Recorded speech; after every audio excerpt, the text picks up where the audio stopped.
Halo semuanya, di video kali ini kita akan belajar statistika deskriptif itu dengan menggunakan bahasa pemrograman Python. Oke, ngodingnya ini kita lakukan di Google Colab saja ya.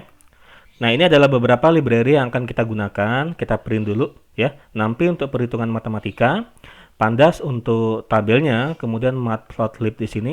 Ini untuk ngebuat grafiknya aja sih ya. Oke. Nah, kita mulai dari nilai rata-rata. Nilai rata-rata itu bisa dianggap sebagai nilai yang menjadi perwakilan suatu grup.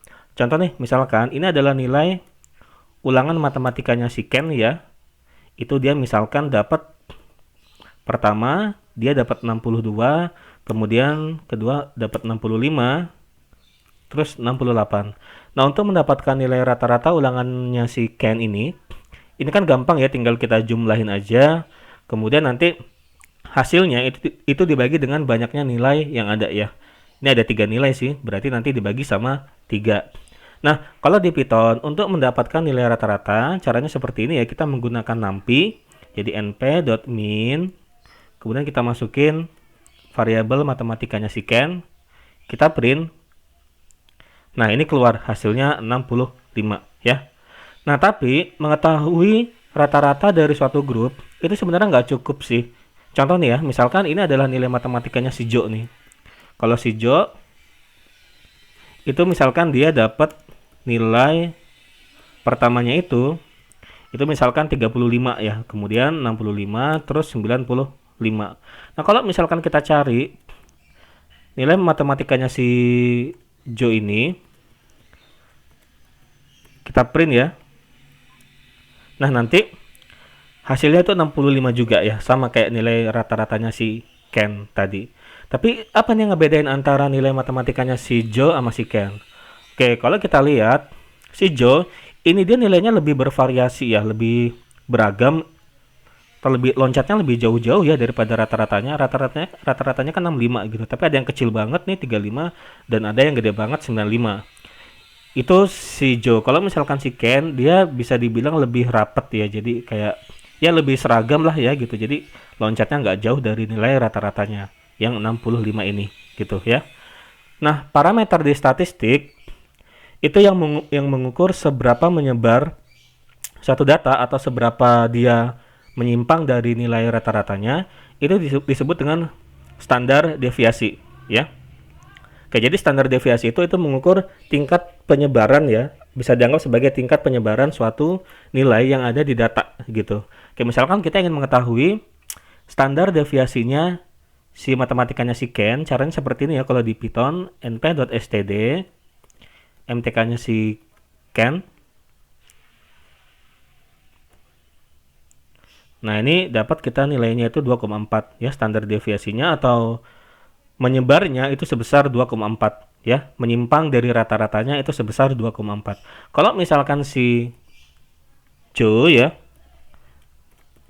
kita lihat ternyata ini nanti nilai standar deviasinya wah itu lebih gede ya, 24 gitu. Wajar ya, tadi kita lihat juga nilai matematikanya si Jo itu lebih menyebar seperti itu ya. Oke, lanjut. Sekarang kita akan kenalan sama yang namanya median. Median itu adalah nilai tengah pada data setelah data itu diurutkan dari yang terkecil sampai yang terbesar. Contoh nih, misalkan ini data kita ya, X sama dengan misalkan data kita itu berisi nilai dari 10 nyampe 100 yang loncatnya itu 10. Coba kita lihat si X-nya data kita. Nah, dari 10 nyampe 100 ya. Oke, misalkan kita ingin mengetahui berapa sih nilai tengah dari data ini gitu. Caranya adalah seperti ini ya. Q2 ini simbol dari median ya. Simbol dari mediannya ada Q2 atau biasanya disebutnya itu sebagai kuartil 2 atau kuartil tengah. Caranya seperti ini. Jadi Q2 sama dengan np.percentile. Kita masukin data kitanya. Kemudian ini 50. Kita print si Q2-nya. Nah, kita dapatkan hasilnya 55. Dari mana nih? Jadi gini, ini kan ada 10 ya nilainya. Berarti kan tengah-tengahnya itu jatuhnya di, kalau nggak 50 ya 60 gitu. Berarti tengah-tengahnya di sini ya, nggak pas gitu. Nah, karena nggak pas ya berarti kita ambil si 50-nya sama 60-nya. Kemudian kita jumlah. Lalu dibagi 2. Hasilnya dapat deh 55 ya. Oke. Kemudian apa maksudnya persentil 50 di sini? Jadi gini, kita menganggap bahwa data yang kita miliki ini ada persen ya, atau ada 100 seperti itu, dan karena kita ingin mengambil nilai tengahnya, maka setengah dari 100 itu adalah 50 gitu ya. Oke, misalkan kita ingin mengetahui nilai yang berada di urutan ke seperempat dari data ya. Oke, nilai yang berada di urutan ke seperempat dari data itu disebut dengan kuartil bawah ya. Simbolnya adalah Q1. Caranya seperti ini, Q1 sama dengan np.percentile X. Nah, karena kita ingin mengetahui di urutan seperempat data pertama, berarti kan seperempat dari 100 itu adalah 25. Oke, coba kita print si Q1-nya.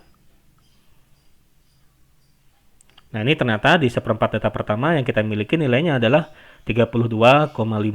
Kalau pengen tahu 3/4 di urutan 3/4 ya nanti simbolnya jadi Q3 ya. Dan nanti ini diganti jangan 15, tapi 3/4 dari 100 itu adalah 75. Ya, seperti itu. Q3 disebutnya biasanya itu sebagai kuartil atas. Atau ada cara yang lebih elegan ya untuk mengetahui semuanya. Caranya seperti ini. Jadi kita buat data X yang tadi kita miliki itu dalam bentuk tabel ya, atau pandas data frame. Atau coba kita lihat dulu data yang kita miliki sekarang udah jadi tabel. Nah, ini ya udah jadi tabel ya, 10, 20, 30 sampai 100. Nah, untuk mengetahui semuanya kita cuma cukup ketik di sini describe ya. Kemudian kita print. Nah, ini kita dapat semuanya ya. Jadi count di sini, ini data yang kita punya ada 10. Rata-ratanya kita dapat, standar deviasinya dapat 25%. Ini tadi kuartil bawah ya, Q1. Kalau ini median, ini Q3 gitu. Kita juga dapat nilai terkecil dari data yang kita miliki 10 dan nilai terbesarnya itu adalah 100. Oke, sekarang kita akan berhubungan dengan data yang lebih realistis ya. Kita lihat sekarang data yang kita miliki itu adalah tabel ya. Nah, tabelnya ini berisi kolom lampu A sama lampu B. Jadi cara baca tabelnya kayak gini. Kita punya dua sampel ya, lampu A sama lampu B. Ada lampu A yang bisa menyala sampai 63 bulan ya. Oke, ini satunya bulan belum ditulis, sorry di sini. Kemudian ada juga yang sampai bisa bertahan selama 54 bulan dan seterusnya. Kemudian yang ini untuk yang lampu B. Nah, kalau misalkan kita kita ingin mendapatkan gambaran dari data yang kita miliki, caranya seperti ini ya. Tabel.describe. Kita print. Nah, dari sini kita bisa tahu bahwa sampel lampu A sama lampu B ini berukuran 12 ya, atau ada 12 contohnya. Kemudian ini nilai rata-ratanya dan ini nilai standar deviasinya. Kalau kita lihat, ini STD-nya si lampu A lebih besar daripada lampu B. Maka bisa kita katakan bahwa lampu A ini lebih bervariasi ya, lebih beragam. Kalau misalkan kita ingin menampilkannya dalam bentuk grafik ya, contohnya misalkan grafik box plot. Oke, caranya seperti ini. Tapi ini yang si lampu A-nya sama lampu B-nya coba kita taruh dalam variabel dulu ya. Jadi ini ada variabel lampu A sama lampu B. Lampu A berasal dari kolom lampu A ya. Kemudian yang lampu B ini berasal dari kolom yang lampu B. Oke, kita print. Nah, cara membuat box plotnya seperti ini. Kita menggunakan matplotlib ya. Jadi plt.boxplot kita taruh dalam sebuah list. Ini lampu A-nya kita taruh di sini.